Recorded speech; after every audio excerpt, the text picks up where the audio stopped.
seafdol semulia-mulianya manusia yang ada di muka bumi, yaitu baginda Nabi Muhammad sallallahu alaihi wasallam beserta para keluarganya, para sahabatnya, dan mudah-mudahan sampai kepada kita selaku umatnya yang kita selalu mohonkan kepada Allah, ya Allah, jadikanlah kami umatnya Nabi-Mu, Nabi kekasih-Mu, Nabi besar Muhammad sallallahu alaihi wasallam yang pantas mendapatkan syafaatul uzma, pertolongan terbesar di hari kiamat kelak nanti, ya Allah. Amin ya rabbal alamin. Jemaah sekalian rahimakumullah, alhamdulillah pada malam hari ini kita juga berbarengan dengan miladnya guru kita bersama Buya Asrul yang alhamdulillah berarti nambah umurnya Buya. Mudah-mudahan dengan bertambah dan kurangnya umurnya Buya, Allah berkahi umur Buya, Allah berkahi keluarga Buya, Allah berkahi ilmu Buya, Allah senantiasa lindungi Buya. Kita nggak bisa ngasih Buya apa-apa sebagai murid. Laisa indana ma'utikum illa doa. Cuma doa yang bisa kita berikan. Mudah-mudahan Allah senantiasa melindungi, memberkahi Buya dalam setiap langkah dakwahnya. Amin ya rabbal alamin. Mengingat dengan hari milad berarti mengingatkan kepada kita semua bahwa semua yang bernyawa pasti akan merasakan yang namanya kematian. Ayatnya udah pasti semua hafal. Kullu nafsin dha'iqatul maut. Setiap yang bernyawa, kata Allah, pasti akan merasakan mati. Bahkan di dalam hadis Rasulullah selalu mengingatkan, akhiru dzikra hadhil ladzat. Perbanyaklah wahai umatku mengingat penghancur, pemusnah semua kelezatan yang ada di dunia. Apa itu? Kematian. Kita disuruh banyak ingat mati. Bertambahnya umur bukan berarti hidup kita makin lama. Justru hakikatnya kita punya hidup makin mendekati dengan ajal. Dan ini mengingatkan kita, Mas, kita manusia udah semuanya dicap oleh Allah. Kullu nafsin dha'iqatul maut. Kita bakal mati. Pertanyaannya, apa yang udah kita persiapkan untuk menghadapi kematian tersebut? Apa yang udah kita siapkan untuk menghadapi kematian tersebut? Berarti bukan kematian yang harus kita takuti, bukan kematian yang harus kita khawatirkan, tapi yang harus kita khawatirkan saat ini adalah bekal apa yang akan saya bawa nanti untuk menghadapi sebuah kematian yang akan datang menjemput ajal saya. Apa yang kita bawa? Ini jadi bahan renungan Al-Fakir dan jemaah sekalian. Apa yang kita bawa? Islam sudah sempurna. Maka buat orang-orang yang mau mengamalkan apa yang isi dalam Al-Quran dan mengamalkan sunnah baginda Rasul, maka akan selamat, dapat jaminan dari Rasulullah. Ini ada orang yang nggak mau selamat, kan aneh. Ada nggak yang model begitu? Ada. Banyak. Mas, saking cintanya Nabi kita Muhammad, itu diturunkan satu ayat yang wahyu terakhir, surat Al-Maidah ayat 3. Apa bunyinya? Al-yawma, pada hari ini kata Allah, akmaltu lakum dinakum, aku sempurnakan bagimu agamamu. Sudah sempurna agama Islam. Wa atmamtu alaikum ni'mati, dan telah aku sempurnakan bagimu nikmatku. Wa raditu lakum al-Islam madinah, dan aku ridho, hamba-hambaku, aku deklarasikan hari ini, aku ridho Islam sebagai agama kalian. Inna dina indallahi Islam. Agama yang paling Allah ridhoi agama Islam. Barang siapa yang menganut suatu ajaran agama di luar agama Islam, falai yuqbala minhu, nggak bakalan diterima. Wa huwa fil akhirati minal khasirin, dan nanti di akhirat dia termasuk orang-orang yang na'udzubillahi min dzalik. Jadi ketika Allah turunkan Qur'annya, Allah turunkan nabinya, nabi terakhir, nabi termulia, Nabi Muhammad, Rasulullah mensabdakan dalam sunnahnya, taraktu fikum amrayn, aku meninggalkan kepada kalian bukan harta benda, bukan emas, bukan perak, amrayn, cuma 2 perkara. Apa itu? Ma in tamassaktum bihima lan tadillu abada. Ketika kalian berpegang teguh dengan kedua perkara ini, aku jamin, kata Rasul, lan tadillu abada. Lan dalam ilmu bahasa Arab artinya tidak akan mengalami kesesatan dalam hidupnya. Abada, selamanya.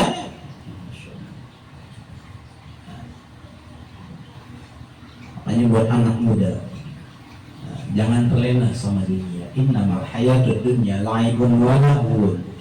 Sesungguhnya kehidupan dunia itu cuma la'ibun, permainan, senda-gurau.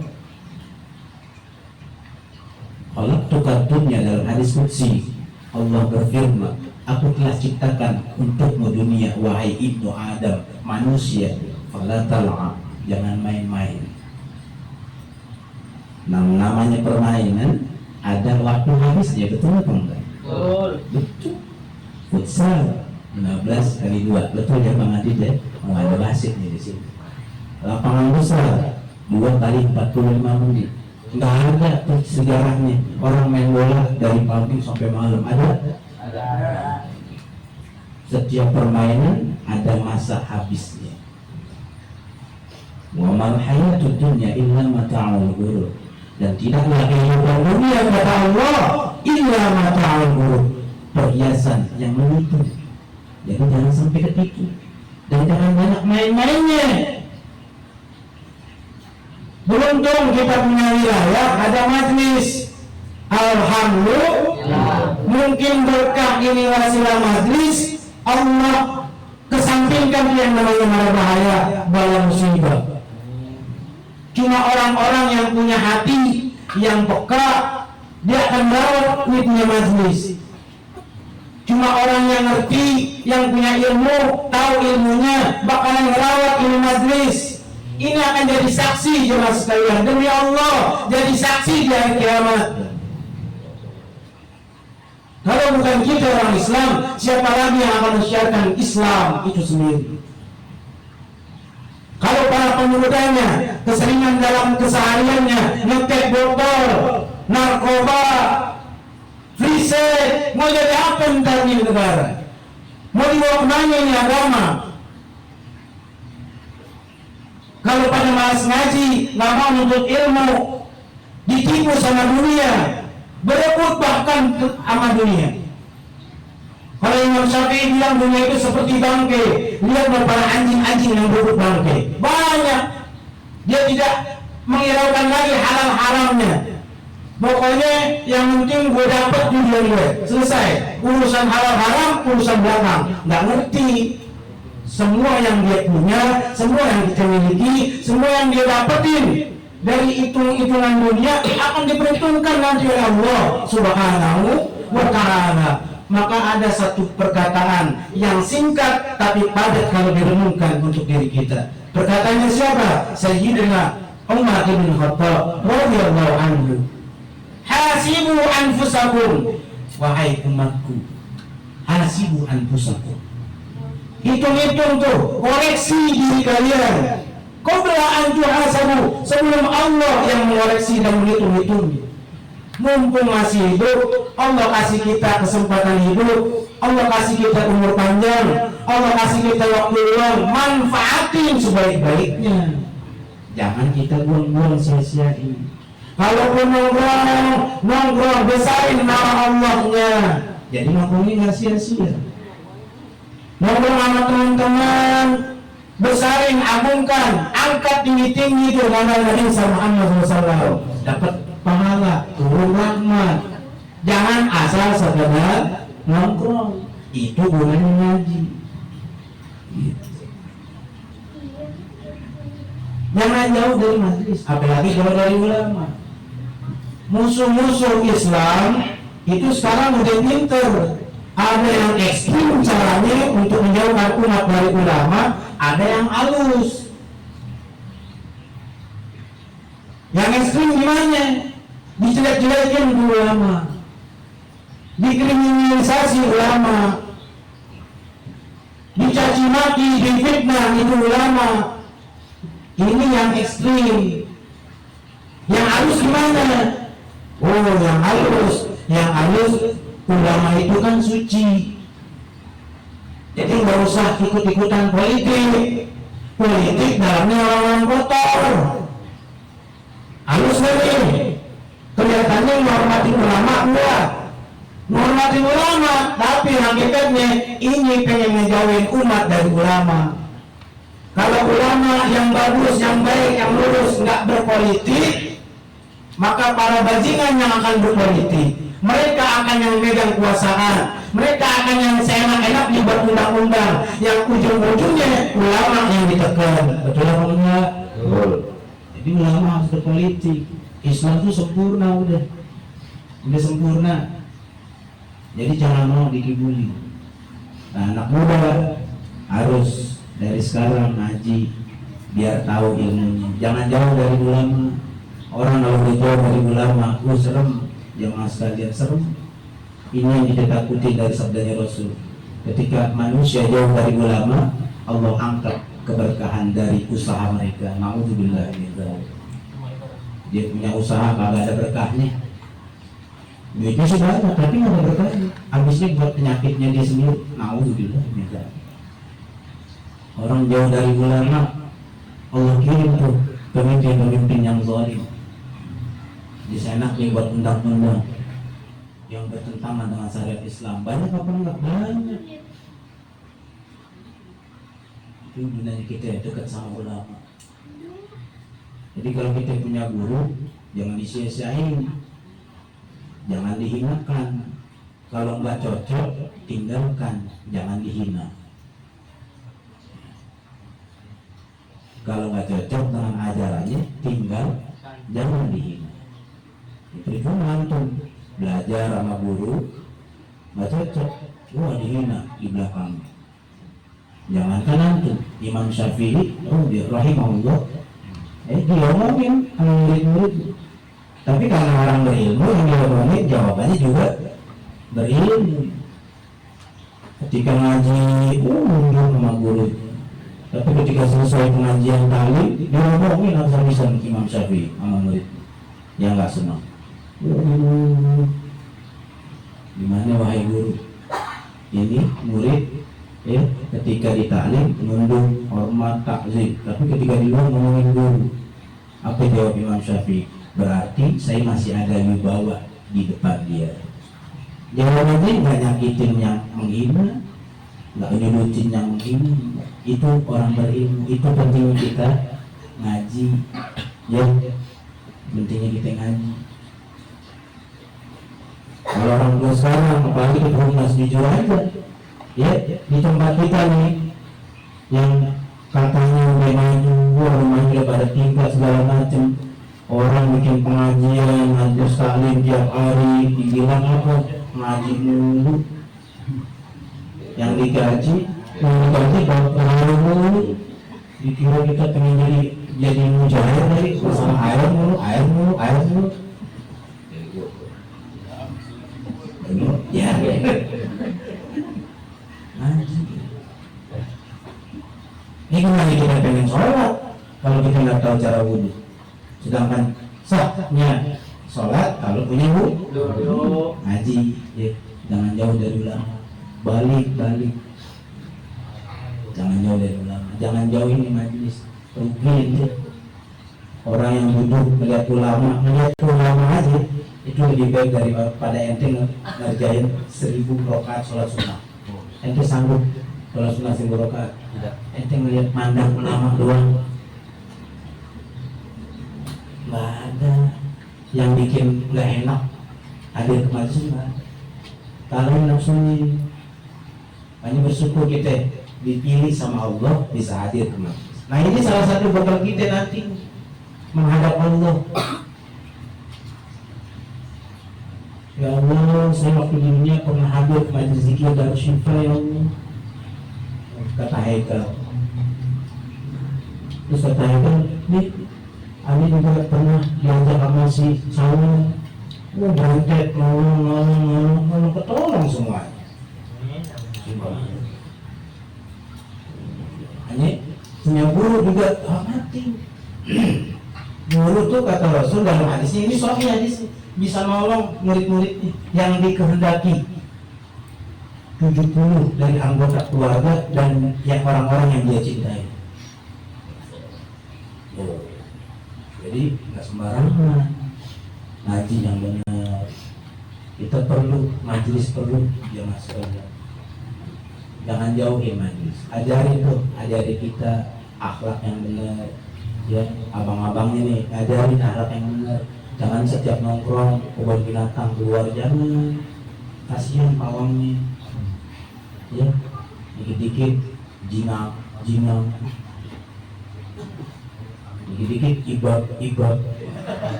Ya, kata anjing, gue masalah, dia ngomong-ngomongin lu. Ntar ente dituntut sama anjing dari hari kiamat. Mau, gue masalah, nama gue. Mau nggak? Mau kan? Iya. Ajarin yang benar. Gimana adeknya pengen ngomong yang benar kalau abang-abangnya nyampein nggak benar? Karena lingkungan itu lebih sangat berpengaruh. 80% pengaruh lingkungan bisa merubah seorang anak. Jangankan antum, anak-anak aja kecolongan gitu, kecolongan. Yang biasa dia ngomongin di rumah, dia ngomongin keluar berkata-kata. Lingkungan.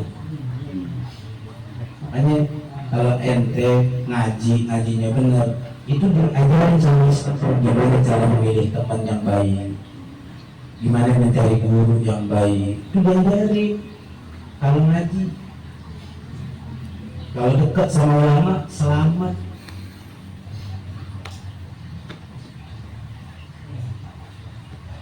Patokannya hadis qudsi tadi itu dari Allah lewat baginda Nabi Muhammad. Aku telah ciptakan dunia untuk wahai manusia, jangan main-main. Terus sekarang orang sibuk pusing masalah rezeki segala macam. Ini diomongin juga di dalam hadis qudsi ini. Aku udah atur urusan rezeki kalian masing-masing. Jadi nggak usah risau, nggak usah khawatir. Urusan rezeki udah ada yang ngatur. Kadang kita suka ngatur dulu urusan yang diurusin sama Allah. Banyak yang mau begini. Banyak, bahkan diomongin malah Allah nggak peduli. Apaan boleh doa? Harga bensin masih aja naik, listrik naik, semua bahan makan naik. Hati-hati. Makanya perlunya ngaji di situ. Ketika kita ngaji, dapat ilmunya, kita beramal pakai ilmu. Orang yang beramal tanpa ilmu, kata ulama dan kata Rasul, mardudatun la tuqbal. Ditolak, gak diterima. Percuma, sia-sia. Ente beramal, tapi gak ada ilmunya. Sia-sia apa enggak? Sia-sia kata Rasul. Jadi beramal harus punya ilmu, biar dijaga terus tuh kita sama ilmu. Di mana aja kudu punya ilmu. Di tongkrongan ilmu ngejaga lisan. Gimana caranya lisan nggak keluar kata-kata yang kotor, nggak keluar kata-kata yang dibenci sama Allah dan Rasul. Jaga. Kalau nggak punya ilmu, keluar itu binatang-binatang. Tapi kalau punya ilmu, masya Allah. Keluarnya masya Allah. Melihat yang indah-indah, subhanallah. Astagfirullah. Kalau berbuat dosa, ilmu, pakai ilmu. Jadi gampang teman-teman. Semua tuh bakalan gampang, mudah kalau kita tahu ilmunya. Nabi Sulaiman, tahu Nabi Sulaiman? Pernah mana? Ya. Nabi Sulaiman tuh pernah dikasih pilihan sama Allah. Sulaiman, ini bahasa kita nih, bukan berarti ini ya, nggak menghormati Nabi Sulaiman. Sulaiman, nih aku kasih pilihan nih, 2. ilmu apa kekuasaan? Apa yang Nabi Sulaiman pilih? Ilmu dipilih. Dengan ilmu Allah kasih kekuasaan, bahkan kekayaan yang tidak pernah dikasih pada satu orang makhluk pun di muka bumi. Nabi Sulaiman gara-gara apa tuh? Ilmu. Sayyidina Ali ya mengutarakan beberapa fadilah ilmu dengan yang namanya harta. Kalau ilmu di kita yang dijaga sama ilmu. Kita mau bohong, oh iya, nggak boleh bohong. Bohong itu mengantarkan kita kepada keburukan nanti, kepada nerakanya Allah. Nah jadi bohong, tahu ilmu ini. Tapi kalau jujur, jujur mengantarkan kita kepada kebajikan, kata Rasul. Kebajikan mengantarkan kita ke surganya Allah Subhanahu wa Ta'ala. Tahu ilmu. Jadi ilmu menjaga kita, kalau harta kita yang jaga. Itulah pentingnya kita menuntut ilmu. Dan dia harus punya bekal untuk menghadapi yang namanya kematian. Jangan sia-siain. Jangan takut sama rezekinya Allah, udah ada yang ngatur. Jangan takut, jangankan ente yang Allah kasih akal. Cicak, tahu cicak? Nempel aja tuh di dinding tuh. Sampai dari lagunya ini tingkat tinggi nih tasawufnya. Iya benar, hakikat ini. Nggak main-main ke sembarang lagu. Kalau orang dulu nikahin lagu cicak di dinding, diam merayap kan gitu. Datang seekor nyamuk, nyamuk ditangkap. Cicak, coba pakai logika, nggak nemu tuh rezekinya cicak. Makanannya pakai sayur. Tapi kalau Allah bilang, lu rezekinya cicak, aman nggak? Cicak aja nggak pernah khawatir, gue nggak bakalan dapat rezeki tuh. Terus ente khawatir, aneh. Itulah manusia. Ketika dikasih akal, dikasih hati, dikasih mata, nggak dipakai, ulaika kal an'am. Mereka seperti binatang ternak, balhum adall. Bahkan mereka lebih hina dari binatang ternak. Siapa mereka? Ulaika humul ghafilun. Mereka lah orang-orang yang lalai. Jadi jangan sampai kita terlalaikan sama dunia. Ya, jangan sampai lalai sama, harus rajin yang malas ngaji lebih rajin lagi ngaji. Yang udah rajin makin mantap, mudah-mudahan Allah istiqomahin ngaji. Emang udah itu syaratnya kita pengen bahagia dunia, akhirat, udah itu doang ilmu, udah selesai, nggak ada lagi. Rasul yang bilang, bukan hanya yang bilang, man arada dunia, kata Rasulullah, yang pengen bahagia di dunia, fa'alaihi bil ilmi, wajib punya ilmunya. Wa man arada al-akhirah, yang pengen kehidupan bahagia di akhirat, fa'alaihi bil ilmi, wajib punya ilmunya. Wa man arada huma, yang pengen bahagia dunia, bahagia akhirat, fa'alaihi bil ilmi, wajib punya ilmu. Makanya menuntut ilmu itu hukumnya apa teman-teman? Wajib. Dari kapan? Mulai dari buayan bunda kita sampai liang lahat, itu batas kita menuntut ilmu. Udah mati nggak wajib menuntut ilmu. Selama masih ada air di kandung badan, kita wajib menuntut ilmu. Zaman sekarang luar biasa fitnah. Itu orang tuh denger aja, kita aja di sekarang nih luar biasa fitnahnya. Gimana nanti anak cucu keturunan kita? Kalau enggak kita isi dengan akidah yang benar, ilmu yang benar, teman yang benar, lingkungan yang benar, habis. Orang sekarang lebih pilih duniawi, lebih cenderung kepada hal duniawi.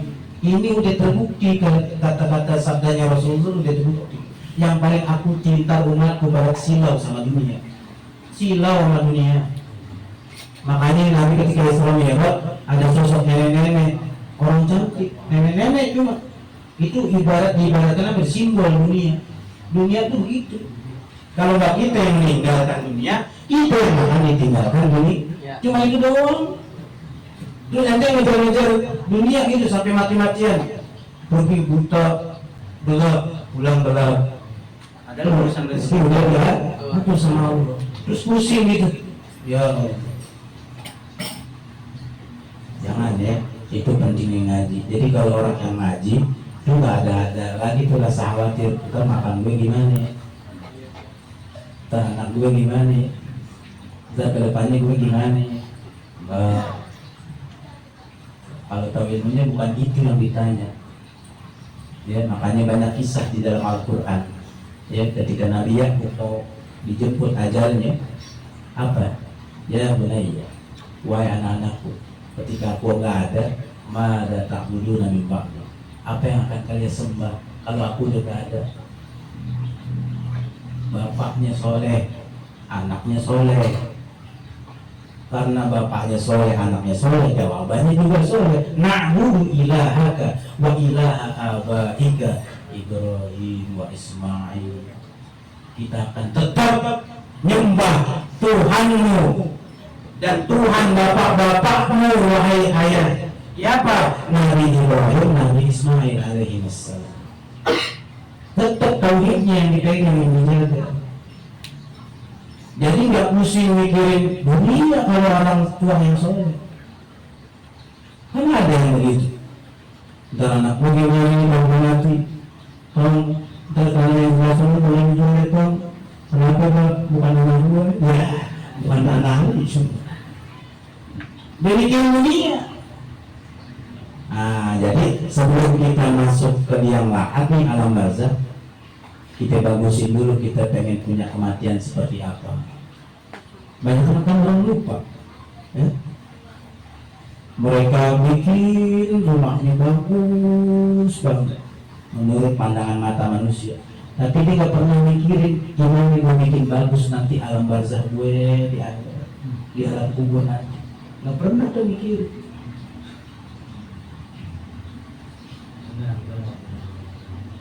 Banyak kan yang model gini, rumahnya dibangun beberapa tingkat, bahkan yang didesain untuk menghindari yang namanya kiamat. Ada manusia ini gak sama. Padahal di kulli ummatin ajal, setiap umat ada tempo waktunya. Fakir aja ada loh. Ketika datang tempo waktunya jatuh, tempo ini datang di tempo. La yastakhiruna sa'atan wa la yastaqdimun. Enggak bisa diakhirkan, enggak bisa dimajuin. Kita bisa berbuat apa sih? Makanya mumpung Allah kasih kita nikmat sehat, manfaatin sehat sebelum datang sakit. Kita dikasih nikmat muda, manfaatin masa mudanya sebelum datang nanti masa tuanya. Jangan banyakin mainnya, ngajinya banyakin, belajarnya banyakin, hafalan Qur'annya banyakin. Jangan ketipu sama dunia. Ketika dikasih lapang, yuk ngaji, ajak teman-temannya ngaji, ajak ke majelis. Dikasih lapang, jangan sampai ketemu nanti masa sempit, kita udah gak berdaya di atas kasur, ya, ke kamar mandi ngencing aja susah. Na'udzubillah min dzalik ya Rabb. Ketika dikasih kaya, jangan lupa sedekah. Satu dimanfaatin. Dikasih hidup, jangan sampai lupa manfaatin buat dekat sama Allah Subhanahu wa taala. Jalankan semua perintah-perintahnya. Tinggalkan semua larangan-larangannya. Ini bekal kita. Wa tazawwadu kata Allah. Berbekallah kalian. Fa inna khairaz zadi taqwa. Sebaik-baik bekal menghadapku kata Allah at-taqwa. Taqwa. Jalanin semua perintahnya. Enggak usah pakai nanya, kenapa gue sholat lima waktu? Jalanin aja. Jalanin aja. Ustaz, kan kita kata Rasul masuk surga gara rahmatnya. Iya, betul. Kita masuk surga semuanya nanti dengan rahmat Allah. Tapi buat mengetuk pintu rahmat Allah itu bukan kita ninggalin sholat. Ini cara berpikir orang salah. Nggak ngaji nih jadi. Toh Allah, inna Allah ghaniyun 'anil alamin. Allah itu nggak perlu makhluknya. Allah nggak perlu sholat kita, Allah nggak perlu puasa kita, Allah nggak perlu ibadah kita, nggak perlu Allah. Yang butuh sholat kita, yang butuh puasa kita, yang butuh rahmat Allah kita. Dengan sholat kita, puasa kita, ibadah kita kepada Allah, itu akan mendapatkan mengirimkan rahmat Allah sehingga kita masuk surga Allah dengan rahmat Allah tersebut. Paham sampai sini? Paham nggak? Paham. Boleh pulang ya. Alhamdulillah. Jadi yang minimal sholat habis ini yang rajin, yang suka bentak orang tua minta ampun, cium kakinya. Ya, yang belum kerja ya renung-renungin aja dah. Gua banyak dosa apa nih? Pokoknya renung diri, merenung ke dalam, jangan nyalain orang kesalahan ini.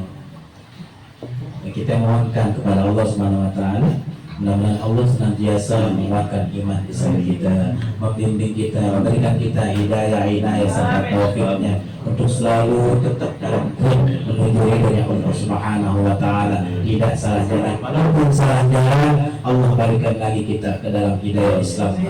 Ya, Allah dekatkan, cintakan lagi kita ke majlis. Allah bikin kita punya hati cinta kepada ulama, karena ke siapa lagi? Ya, nabinya udah nggak ada, ya warisnya nabi kita harus dekat.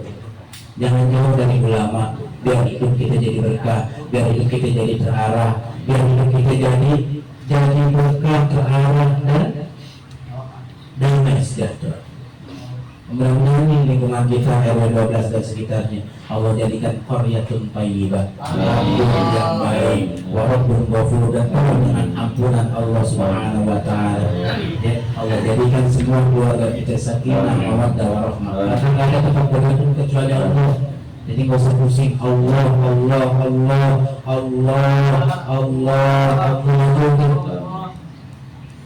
Ya nggak usah pusing lagi. Kalau orang yang ngaji nggak ada pusing lagi. Kita baca atau tadi Bismillah, amanna billah, wa may yu'min billah la khaufun alaihim, dengan nama Allah baru disebut namanya itu. Amanna billah, kami yakin kepada Allah. Wa may yu'min billah, yang yakin nama Allah la khaufun alaihim, nggak ada rasa takut dalam diri. Jangan takut, udah ada ngatur. Jadi kalau udah ada ngatur, kita nggak usah ikut-ikutan ngatur. Gimana Allah aja. Insya Allah.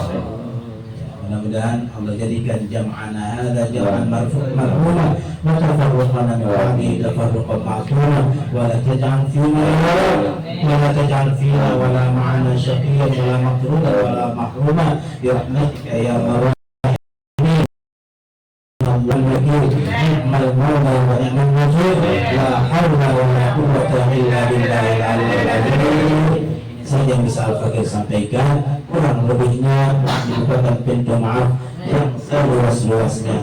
Orang Arab pernah berkata, qad yunja li jarhi sayfi burun wa habun lima jarhal lisan.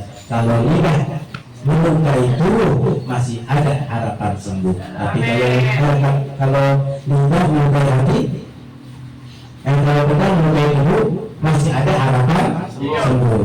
Tapi kalau lidahnya Al-Fakir yang masih banyak dosanya, masih banyak hilangnya, melukai hati yang masih kemana obat akan dicari.